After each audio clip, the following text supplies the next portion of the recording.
Aflatoxin is caused by a fungus named Aspergillus flavus that is found in the field naturally.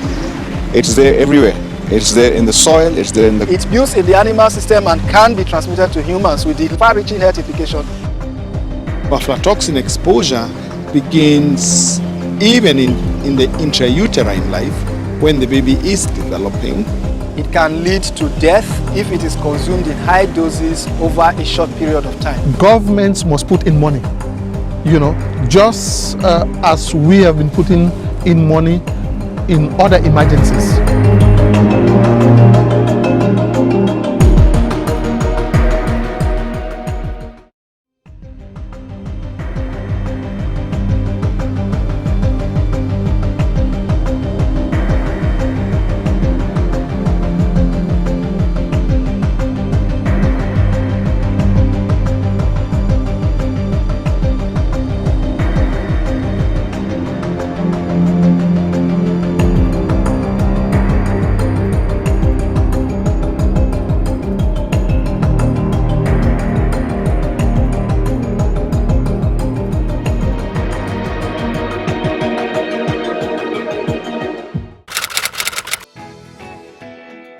Aflatoxin is caused by a fungus named Aspergillus flavus that is found in the field naturally. It's there everywhere. It's there in the soil, it's there in the crop, it's there in dead insects, dead organic matter, it's there in the air, it's everywhere. So that is the fungus that actually causes aflatoxin.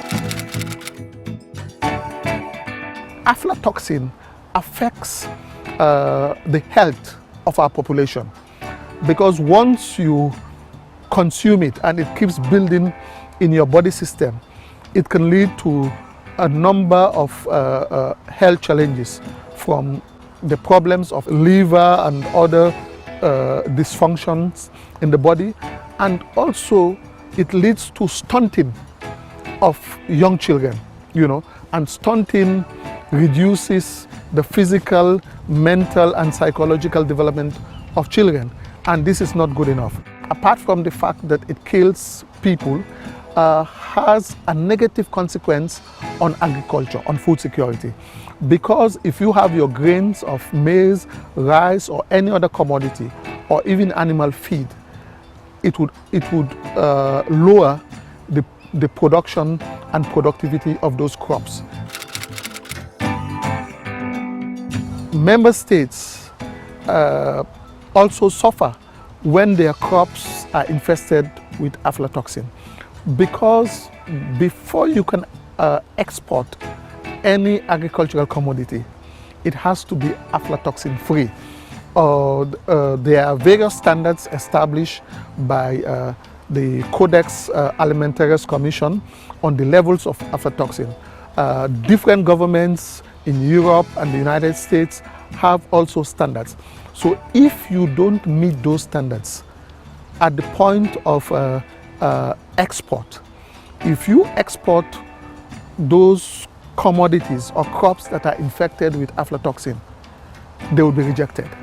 And that's a serious economic and financial loss on the part of the farmer, on the part of the exporter, and also on the part of our member states, because those goods will not be accepted in international trade, and you cannot generate foreign exchange for your country, which is very important for socio-economic development. So aflatoxin should be seen from a developmental perspective. It affects food security, it affects human health, it also affects trade, whether international, regional or even national trade. It results in the loss of millions of dollars of income for West Africa and even the continent. The ECOWAS Commission is the regional economic bloc for West Africa, and it implements the Comprehensive African Agriculture and Development Program, CAADP, and the CAADP has been domesticated in West Africa. We have what we call the ECOWAS Agricultural Policy, called ECOWAP. And from the ECOWAP, we have developed both regional and national agricultural investment plans for food and nutrition security. So we have plans at 2 levels, at the regional and at the national level. Now, as part of our mandate, as part of the ECOWAS agricultural policy and the various plans, the issue of food safety, food quality ranks very, very high. And it is in that vein that the ECOWAS Commission is intervening in the fight against aflatoxin. As a result, the ECOWAS Commission, as part of its agricultural policy, has put in place a mechanism to control the spread of aflatoxin in West Africa. And it is from that perspective that we have been partnering with a number of institutions, both at the regional, at the continental, and even at the level of the member states, to work together to control the menace of aflatoxin in West Africa. There are solutions at the pre-harvest stage and there are solutions at the post-harvest stages. Most of the solutions are at the post-harvest stages. These solutions are something like timely harvest, good drying, good storage, good transportation practices. There are food processing methods by which you can actually manage. In the pre-harvest stage, there are not many. There are actually very few solutions that farmers can think of using. And most of them are either uneconomical or they are very difficult to follow.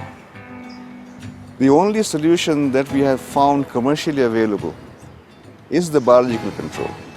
And this is something that we have been promoting. But when we say that use the biological control, we also mention that use the other practices too. Although biological control can cut down the toxin levels dramatically in the field, we need to protect the grain in the store as well.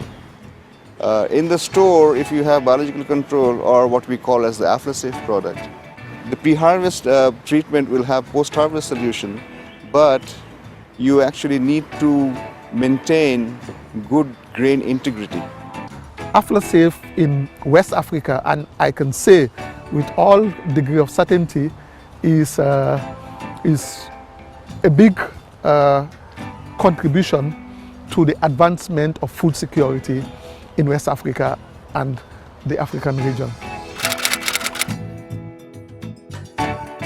ECOWAS is implementing the program developed by the Partnership for Aflatoxin Control in Africa, PACA, but we are not limited to that.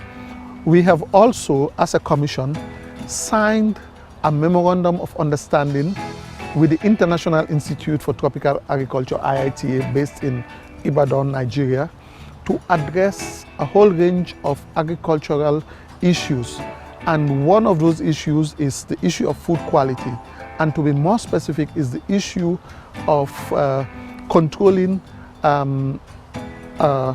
aflatoxin with available technologies in the region. Apart from the memorandum of understanding that we have with IITA, we also, as a commission, do a lot of advocacy, with our governments, with the leaders of our countries, with decision makers and policy makers, to constantly remind them that aflatoxin is a reality. And the consequences of aflatoxin on the West African population are very grave. The ECOWAS Commission, with the support of the Partnership for Aflatoxin Control in Africa and the African Union, PACA, we have developed for West Africa an ECOWAS aflatoxin action plan. This aflatoxin action plan for the West African region is a holistic plan in which we are looking at all aspects of the problems of aflatoxin, from the agricultural and food security perspective, from the health and human development perspective, from the trade and economic perspective. So we have got this plan, It has been developed, it has been validated and even approved by the authorities of ECOWAS, the political authorities, our ministers, our heads of state. And we have started the process of operationalizing the plan with the support of PACA and other development partners.